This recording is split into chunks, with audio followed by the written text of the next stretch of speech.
Hello and welcome to yourlocalnote.com. Got another vidcast. Yes, hope you're having a great Memorial Day weekend. We've got Ross Bellenoit in the studio tonight. He's got a new album. We're going to be talking to him and we're going to be playing some songs. And check it out. He's a talented guy doing all sorts of stuff. We've been talking to him a little bit before the show, and he's got a whole bunch of stuff coming up this year. I can't believe how busy he is. All right, coming up in just a few minutes, we'll be talking with Ross Bellenoit about his new album, The Wreckage. We'll start off with the song I Lost It on yourlocalnote.com.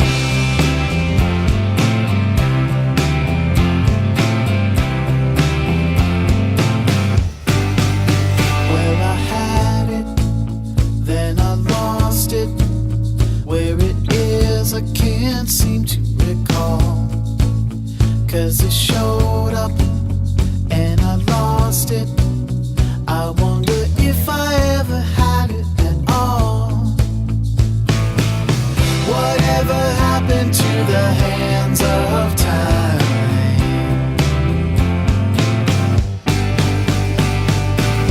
I used to think that they were mine, all mine. Cause I had it, then I lost it. Where it is I can't seem to recall. Cause it showed up and I lost it. I wonder if I ever had it at all. Cause when you start to take it all in stride,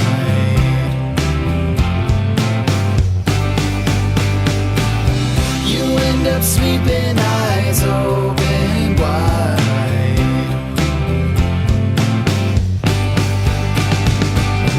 It kept us going for a while. It kept us in style, in rhythm and touch. It held together every scene, a reoccurring dream, a sentimentless crush.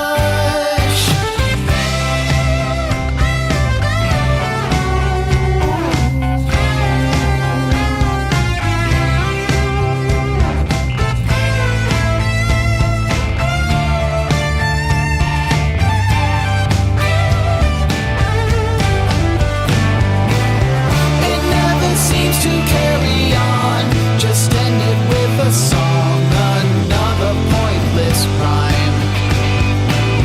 Maybe someday we'll both agree that everything we see could stand the test of time.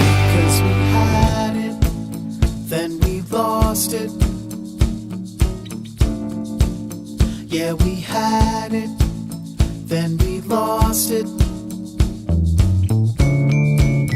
Yeah, we had it, then we lost it. Yeah, we had it, then we lost it. I wonder if we ever had it at all. I wonder if we ever had it at all. I wonder if we ever had it at all. If we ever had it at all. I wonder if we ever had it at all.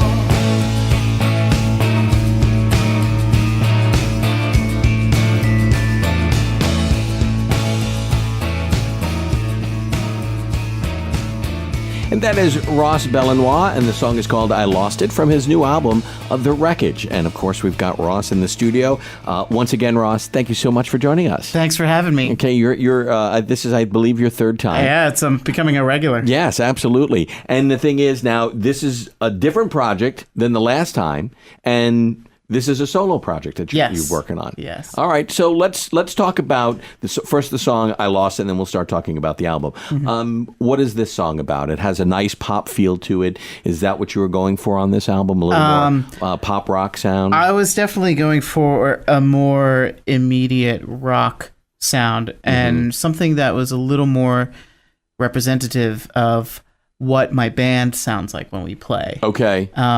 And some of the guys, like particularly the drummer, who I've been playing with for about 4 or 5 years now. This guy Joe Baldacci, and he used to play in a band called Early Ape. Okay. That I was a big fan of. Yes. Oh, they're not around anymore? Well, they're all doing different projects and stuff. They're all still making music in some way, but not under the. Who was the lead singer there again? Nate Ryland. Yes, we had Nate in. And I played with them in the band for like the last year that they were doing shows. Yeah, we saw you play at the Fire with them. Yeah. And I was always sort of a big fan of their music. Yeah. And particularly Nate's sort of attitude to like how a record sounds. And I jokingly said at some point, I was like, I really just kind of want to make my version of an Early Ape record. And having Joe involved was a big part of it too. But I wanted like something like pretty. All the songs like felt they needed to be treated in a real sort of like rock pop kind of way. Right. So I wanted to just sort of make a whole record like that. Well, I'll tell you what, I nailed it. I think it sounds really good. And so let's in doing this, you play with a band, but it's your solo project. Do you work with them on the music, or do you do all the writing and music by yourself, and then you just bring it in and the band just plays? Well, the songs are mostly conceived on my own. They'll come up with suggestions here and there, but most of the time, I have demos pretty well thought out and parts written, stuff like that, and be like, this is what I'm looking for. But their general sound and approach and attitude is what sort of flavors the music a little more. Okay, so you allow them to add a little bit to it. Yeah, it makes it a little more immediate and like a more of a human thing than just like me playing all the instruments. Okay, yeah. Okay, so very cool. And where did you produce this album? We did this at Turtle Studios, which Okay. is a music production team that I've been working with since 2008.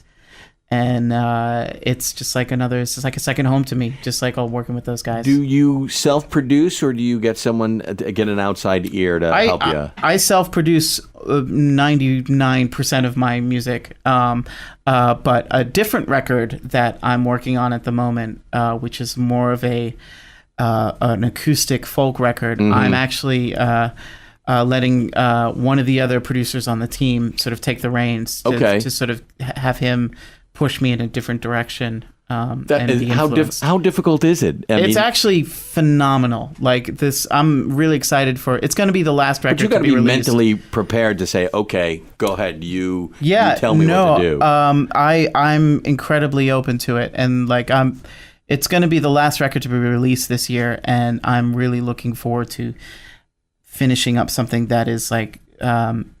Letting somebody else's vision sort of come through, and so far every suggestion and every sort of turn that we've took with the record has been really exciting. And but you really wrote those songs, correct? Yeah, exactly. The songs are more of an open canvas for something to happen.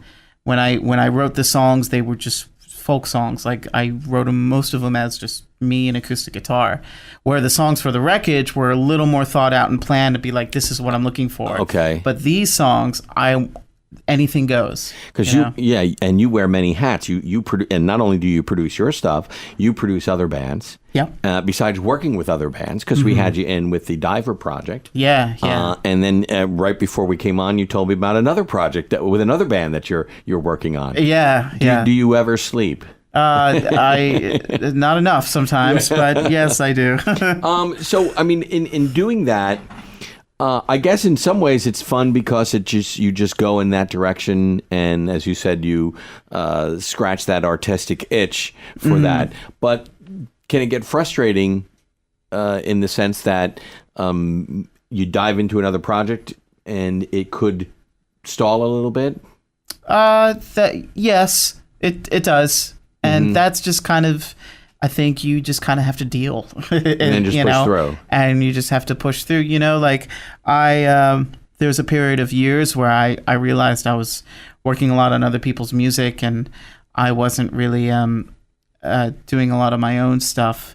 And particularly playing in any real electric guitar, for that matter. I think in the studio a lot. I think we talked to you about that. Yeah, I think might have been your first project with us. Yeah. And I sort of at a certain point I made a conscious effort to start a few projects where I was playing more guitar and trying to sort of just satisfy that a little bit. Because I would assume if things get busy at the studio and you're producing other bands, your own stuff could fall to the wayside because you've got other projects and responsibilities to the studio. No, absolutely. And if I'm producing my own stuff, I'm not making any money. It's Right. like I got bills to pay, and so it's a balance. Okay. It's a balance. And like last year when I was working on The Wreckage, there was a particular period of time where I'd come off a long tour and like I was kind of set for a bit.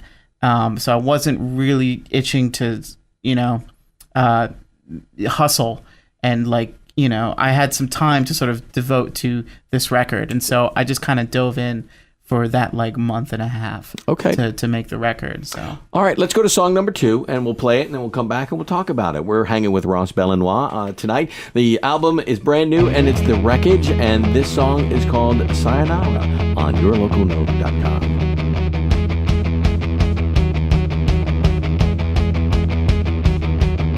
You took me in, I took you out. You had to drink, I had to shout at every other punk who looked your way. It took no time to figure out. I had to drink without a doubt, without a hope that I could ever stay. I'm caught in such atypical reactions, 'cause you multiply your love into subtractions. Sayonara, baby, I've got nothing to hold on to, 'cause I don't know where you've gone to, so I'm out, I'm out, I'm out, I'm out. You dumb it down, I wear it well, your own devoted speak and spell. How did I fall so fast to get so low? Jealous mind is hard to quell when faced with all your clientele. I guess I must be high to take this hell, 'cause all the pleasures that you once entrusted would only end up leaving me disgusted. Sayonara, baby, all my troops have just surrendered. You've got my heart to dismember, so I'm out, I'm out, I'm out, I'm out.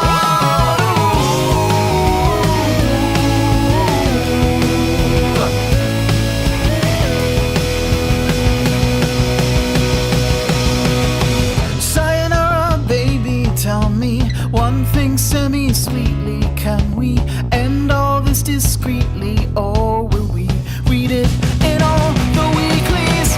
Sayonara, baby, I've got nothing to hold on to, 'cause I don't know where you've gone to, so I'm out, I'm out, I'm out, I'm out.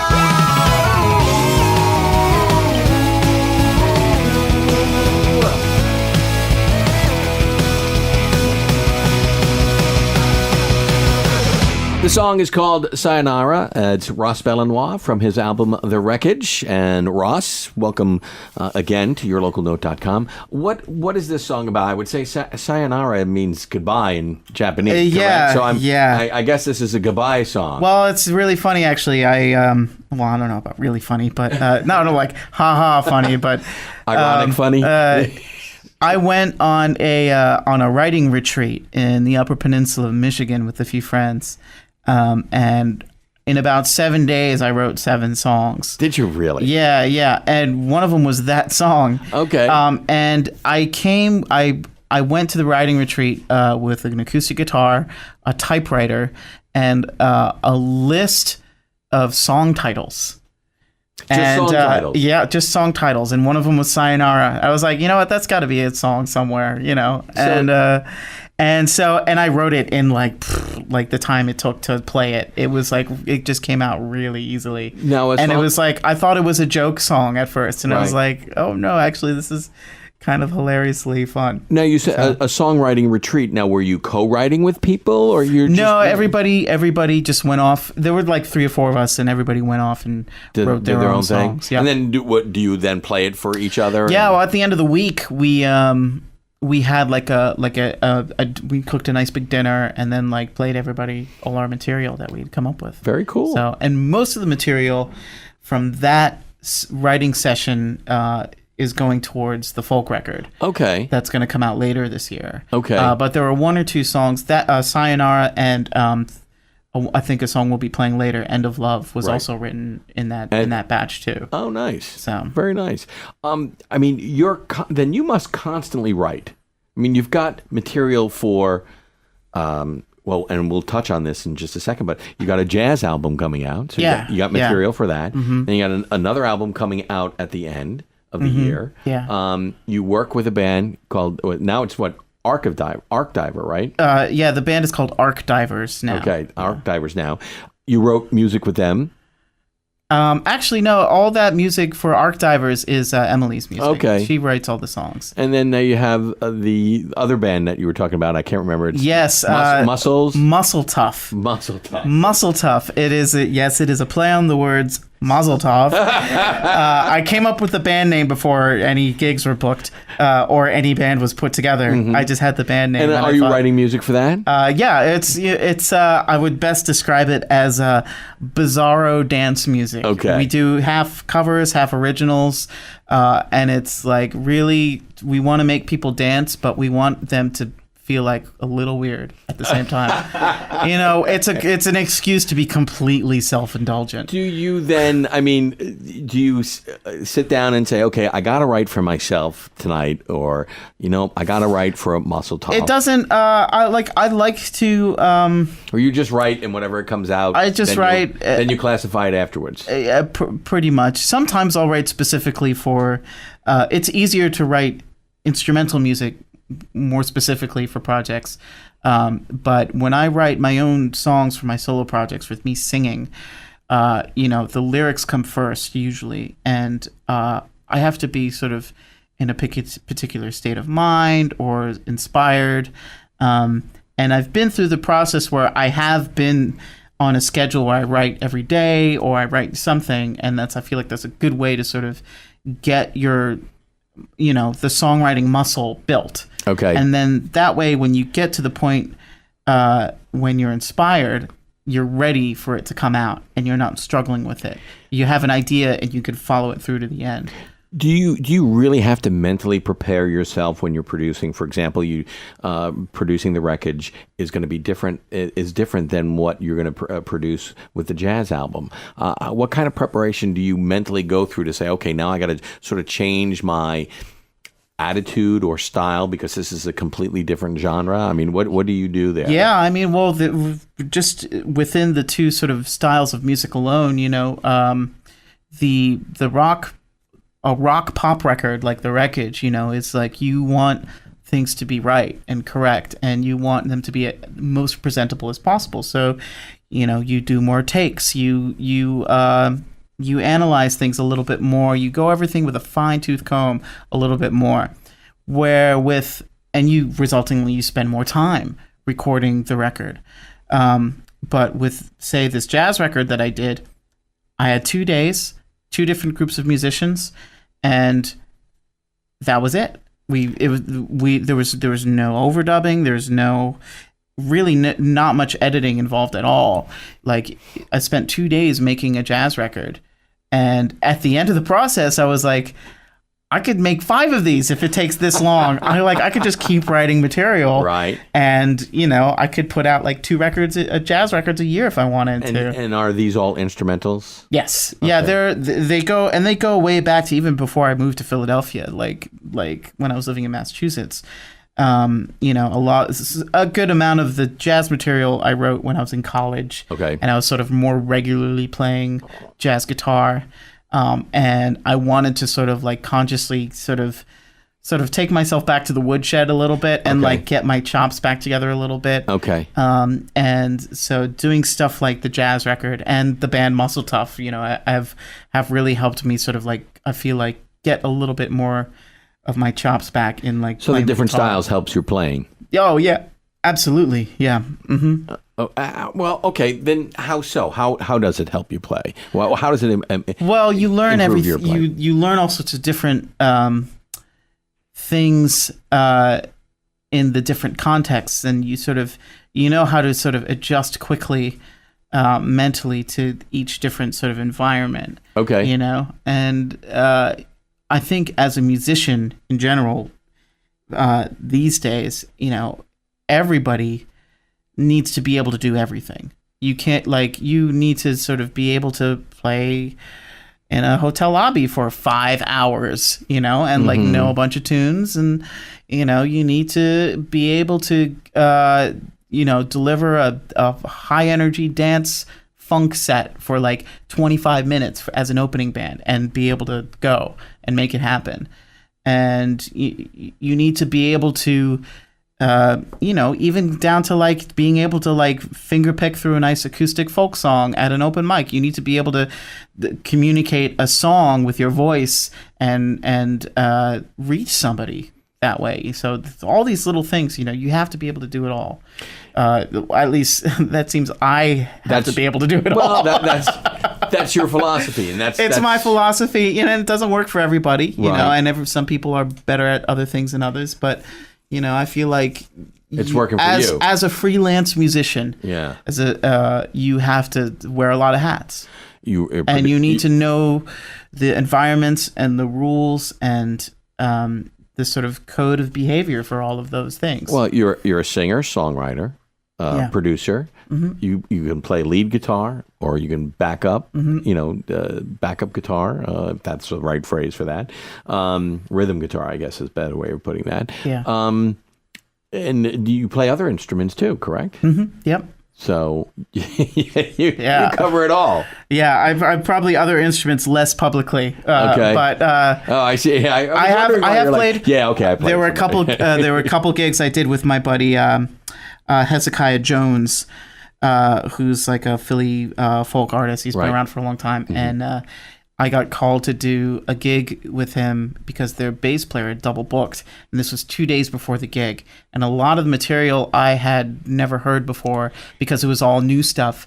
And he needed me to play bass. Wow. And so I basically had to take an hour or two to listen through everything, write up some charts, and go and do it. You know, because I'm not going to turn down the gig. Right, right. Okay. Yeah. All right, let's go to song number 3, and then when we come back, we're going to talk about that song, and then also where you're playing. You got some interesting gigs coming up, so I want to talk about that. The song is called All I Can Give. It's from the album The Wreckage, and we're hanging with Ross Bellenoit on yourlocalnote.com.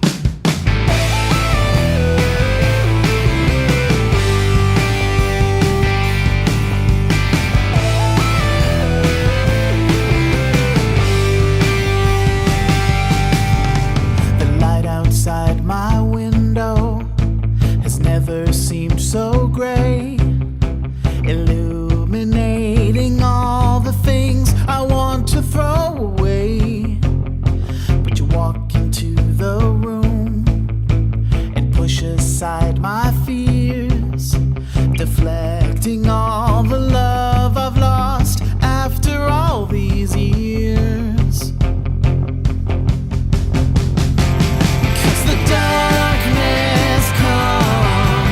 Darkness fades until the sun is settled into view. And all I have is all I can give to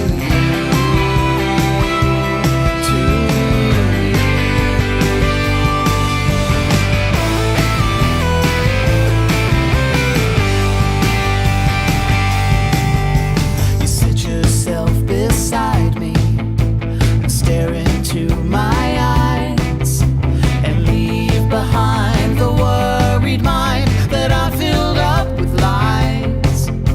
But take me with the power you're holding over me and wash away the black decay that only you can see.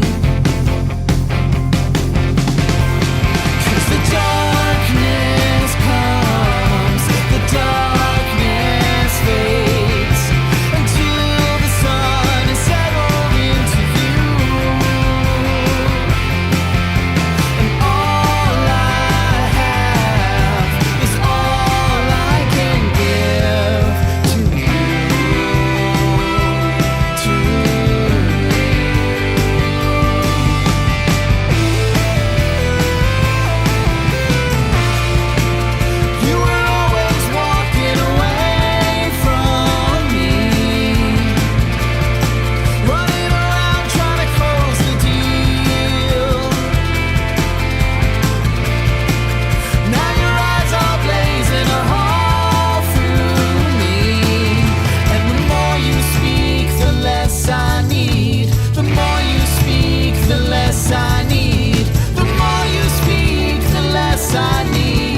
song is called All I Can Give from Ross Bellenoit from his new album, The Wreckage. All right, Ross, what is this song about? I don't. It's funny. We were talking about other stuff. Yes. Like, I don't even remember. We actually lived in the same town for a number of years and didn't know that. Yeah, that's where I grew up. Mm-hmm. But the song, it was I'd say the majority of the songs on The Wreckage were written in and around a time of various sort of trouble. Not, I don't want to say troubled, but a very sort of difficult relationship. Okay. That it was it was it's I can't even talk about it. Okay. But it was short and but it was very powerful. Personally, so this was a personal struggle. It was, well, yeah, the whole, I'd say the majority of the record sort of revolves around this one sort of thing. Okay. And it was just sort of my way of sort of coming to terms with that. Sure. That whole part of my life, because I was in a really different place there at that point. I was in a much different place in my life. Okay. Yeah, I have a vague remembrance of writing the song and sort of where I was at the time. And I was like, it was difficult too because I was traveling a lot. I was touring with a band, and I was not getting a lot of time at home. Right. And I think that was kind of what put the strain on the relationship. Mm-hmm. Plus, it also, I'm not going to get into any more of it, but yeah. All right. Where can people find your music?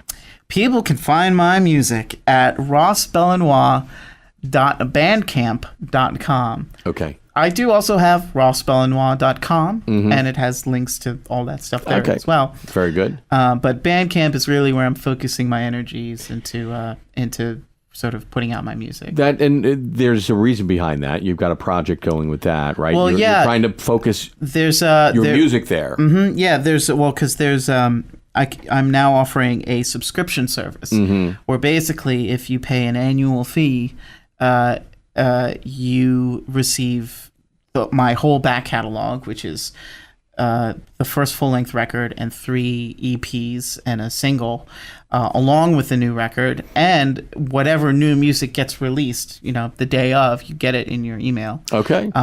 Plus, I'll post like outtakes from the record. There were 2 songs that got left off of the wreckage that I'm gonna send out to the people to subscribers. Okay. And I have a few like live recordings done, and all sorts of little like extra goodies that you get if you sign up to be a subscriber. Very cool. All right, let's talk about shows. You've got an album release party coming up? Yes, June 6th at Johnny Brenda's in Fishtown. Nice. So that's going to be for The Wreckage. Yep. And then later this year, September, correct? You're leaving the country. I am. Yeah. I'm going to be. We're still, putting dotting the I's and crossing the T's, but I'll be doing a 2-week tour in Germany for the second half of September. And you've been to Europe before? Yes. I've toured over there 5 or 6 times as a guitar player with my good friend Joseph Parsons, and just through the process of going over there and playing for people, and I've gotten to open up a few of the shows and make some connections there, and I'm ready to do my own tour there. Is there a difference between the audiences there and the audiences here? Yeah. They certainly love American music over there. It's like you can't, like, it's almost palpable, like the energy, like they really like treat it as like a high art, and like you play songs for people who come to listen to your songs, and they're very respectful of what you do, and they're really interested in what you have to say and the melodies, and they're great listening crowds. You're looking forward to this. This is going to be an enjoyable 2 weeks. Oh for you. yeah, I'm definitely, because then I've made a bunch of friends over there too. Good. So it'll be, even some of the venues that are over there, like they've become like good allies and friends. So, Nice, very good. So that's at the end of last 2 weeks of September. yeah.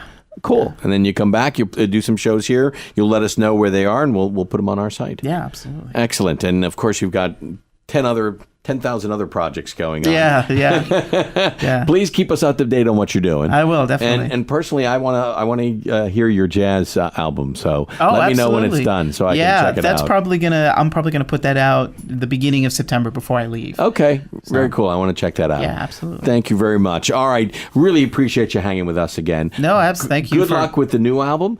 Good luck on your tour to Germany and your other projects too. Thank you very much. And whenever you got some new stuff, let us know. We'll get you back in here to talk about it. Absolutely. It's always great talking with you. Thanks a lot. Lou, we're gonna wrap things up with "End of Love." So real quickly, what is this song about? This song is. I can't remember. I can't remember what spawned it, but this was one of the songs that I wrote during the retreat. Right. And it was the first song to be written during the retreat, and I had a good amount of the lyrics already written. And so I opened up the page and I was like, I know this is something. And it's such a beautiful, serene environment up there. We're right on the lake. So that really influenced your writing. It just like opened up the music to come out of it for the song to live. Do you very often just write song titles and then decide to No, write? it's actually that was the first time you did that. That was kind of the first time I like went to that list and be like, oh, maybe I could do something with that. But it doesn't happen often. No, usually I just start writing verses and poetry, and then you shape something out of it. Okay. So very good. All right. Thank you again, Ross. And again, best of luck with all your projects. Don't want to list them. I don't have time. No, I'm kidding. Thank you very much and good luck. Thank you. All right. We're going to wrap things up here with the song End of Love, of course. Keep it right here. We'll let you know when we have another vidcast, because off the top of my head, I don't remember. But we do have one coming up soon. And of course, we'll have the vidcasts are also featured on the front page. So be aware of that. That's all happening here on yourlocalnote.com. Wrapping things up, Ross Bellenoit. The album is The Wreckage, and this song is called End of Love.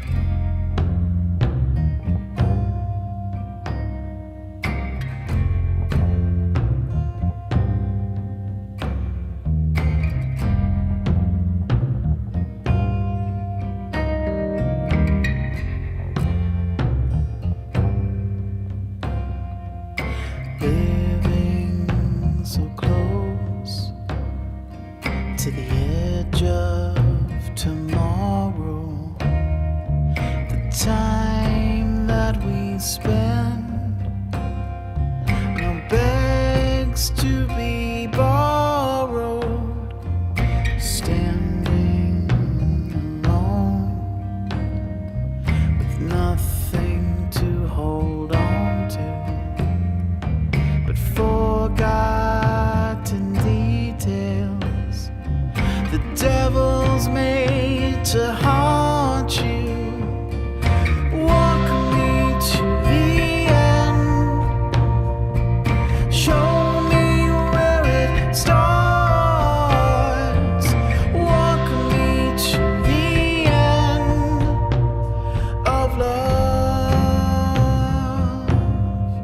Ooh.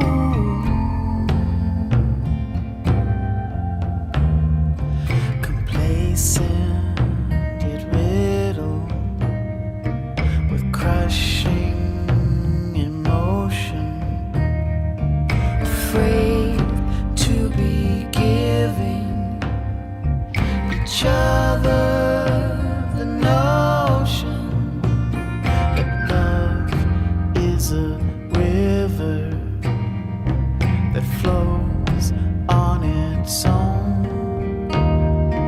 A fight with the current